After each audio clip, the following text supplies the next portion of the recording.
thought I'd wrap up a couple of months worth of reading because I've been kind of up and down since, the last one I did was January. I thought I'd wait until a decent amount of books to talk about, and maybe I've got a bit too many to talk about, but let's go. Let's dive in. First book I'm going to talk about, well, it's the first two books I'm going to talk about because they kind of go together. It's an ongoing reading of the books of the Expanse, so books 7 and 8, Mistwraith and Persepolis Rising. And this is kind of new territory. I never know how to speak in wrap-ups about books that are this far in the series, but suffice to say that if you watch the TV series, this is the stuff that happened after the TV series. And I don't even really want to tell you what is different about that because it was as surprising to me as it may be to you. What I will say about it is, Book 7 feels like another book in the series with that kind of difference added in. Book 8's very different. This is very much more philosophical sci-fi, which for me is better sci-fi in a lot of ways. It's still a lot of fun. Still to read along with everybody on page 2 forums with Robin, Steve and Layla is just, it's just like the most fun you could have all month, kind of bouncing ideas off what we didn't like, what we liked, and kind of generally poking fun at what is, sometimes serious sci-fi, but sometimes not so serious sci-fi. And people, especially friends like that, can kind of enhance the reading experience, as many people know. And I'm very much looking forward to finishing this series off, mainly so that I can jump into another one. Talking about continuing series, I've continued to read the Beobrand books, or with book 2, The Cross and the Curse by Matthew Harvey. So I've only done one book since, mainly because, I fell off it because these lovely covers and new artwork, and Matthew Harvey's covers and artwork are always sensational. They stop after this book, so I'm going to have to do Kindle for a while until they release the covers in this book and then fill in the gaps. But again, Beobrand, Medieval England, Viking time, it's a lot of fun. I feel like it's a big step up in book 1 in the Serpent's Curse, and as this one tells a story of their continuing story of Beobrand and the conquest of the people that he's fighting for and fighting with, and the friendships that develop there, the relationships that happen there, and the heartache and the pain that goes with that. Historical fiction, certainly, like lots of ups and downs in this book, but still a very quick read, still a very fun read, and one that I very much am enjoying going through. But next one I'm going to talk about is another historical fiction. Really? Is this a thing? Is this what we're doing now? And this one is, this was a read-along on Alan's channel for January. And I can think of no greater tribute to Alan than to do a read-along on Alan's channel and then only finish it about 4 months later. You're welcome. Imperium. First book of the Cicero trilogy that I never didn't enjoy. I was reading it, I was listening to it at bed. The narration is absolutely brilliant on the audiobook, and it tells the story of the formative years of Cicero and his rise through the ranks. I'll not say where he rose to or otherwise. Strange one. I know nothing about Roman history, or very little other than a few names, so a lot of this was new information. Interesting in that it doesn't have like one big overarching plot insofar as this book. It kind of like mini stories that go along, so like events within Cicero's life, kind of like here, then we wrap that up, then we do another little set, and then we have another little set, and it kind of always felt a bit, maybe because of the time that I did it over, it kind of felt a bit up and down. But what surprised me about it is it almost feels like a Sherlock Holmes book, insofar as somebody would come with a bit of information to Cicero, and Cicero would look at it, and he would kind of put it all together and then come away with an argument or the way to approach that, to win that argument or to get what he wanted. And like I say, that moment where he gets the information and he studies it, and the author then goes ahead and tells you, oh, this is what he then said, because the story's told through a third party, his slave, who happens to be a scribe, Tiro. And it's a very interesting style. There's like a million characters, but it never really matters in some way. Every time a character is prominent, we get a bit of backstory about them. They're going to be prominent then, and you can see how they go forward. Very enjoyable. Will it continue on?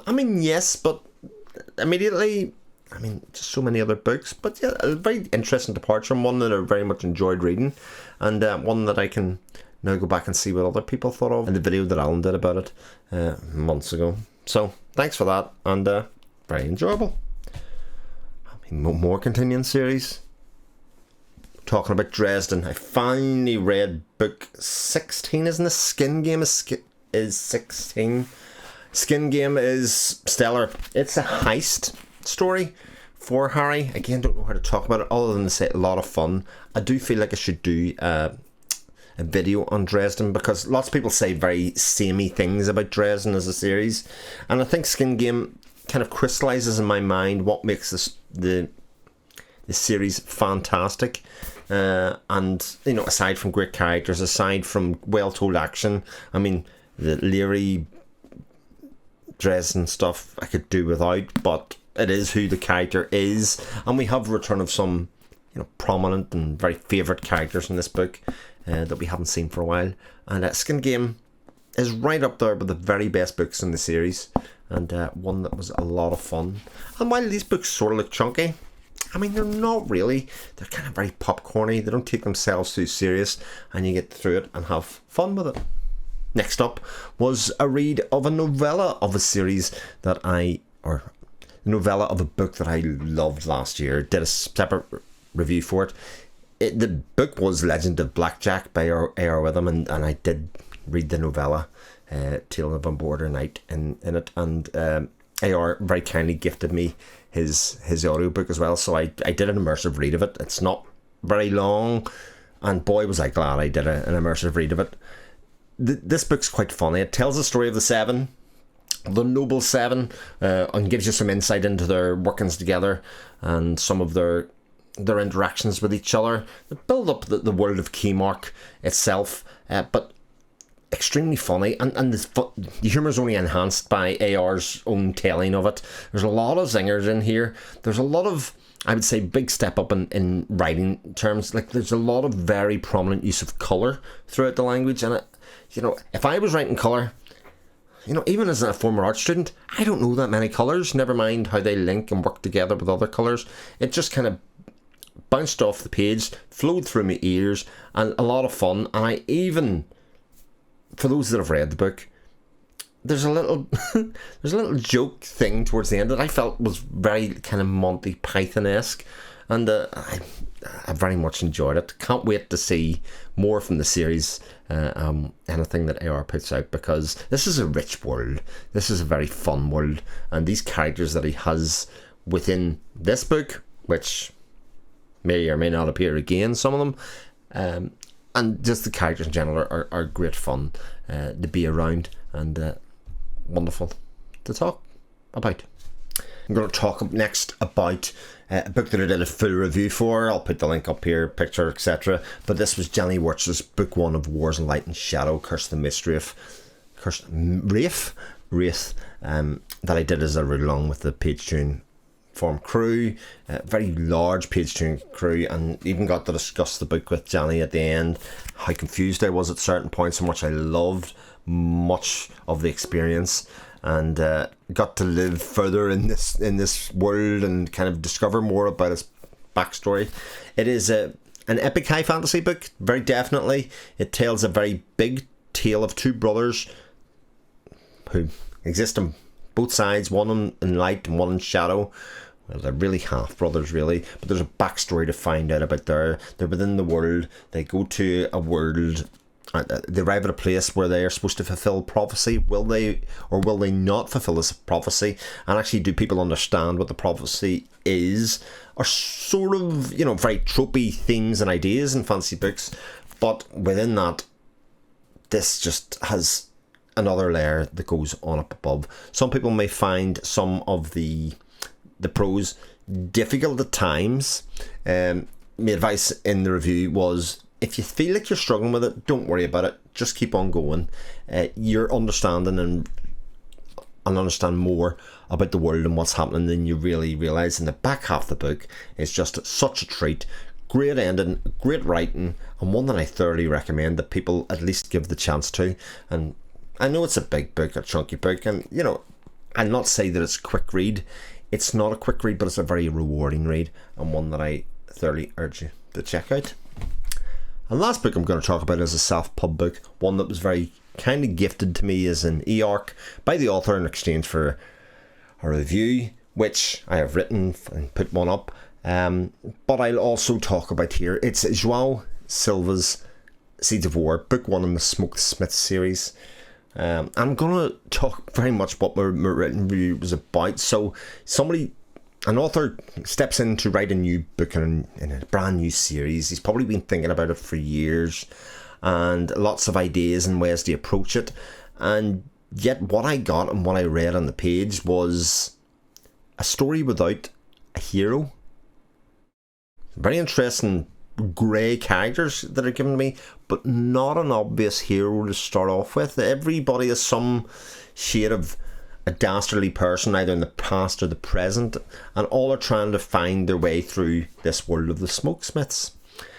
We have 3 main characters. Gimlor, who is a former veteran of the previous war, and she is trying to make herself rich, but also while doing that kind of create a community that she can be rich of.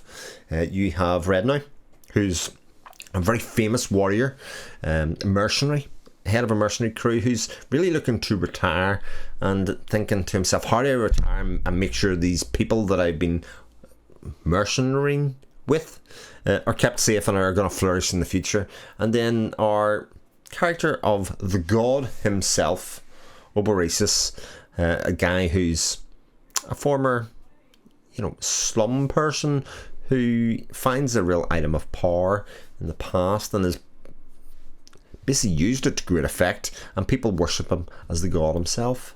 Really interesting world build up, one that's really easy to read. In fact, I was in a bit of a fantasy reading slump after Johnny Wurts. I sort of still am, but Seeds of War was what pushed me on through it, got me through to the end of it. Rattled my way through it with a really interesting magic system, some really interesting thematic ideas, using that idea of the god himself and this guy that is pretending to be something else that he probably isn't, and the people that he surrounds himself and the effect that it has on other people, whether they're threatened or whether they accept him or worship him. Interesting book, certainly, that promises a lot for going forward in the series. And it's out now. I do recommend, as I said, it's a perfect summer read because of the pace that it reads at, and because it's meaty and interesting to follow. And that has been what I've been reading over the past, couple of months or other ones.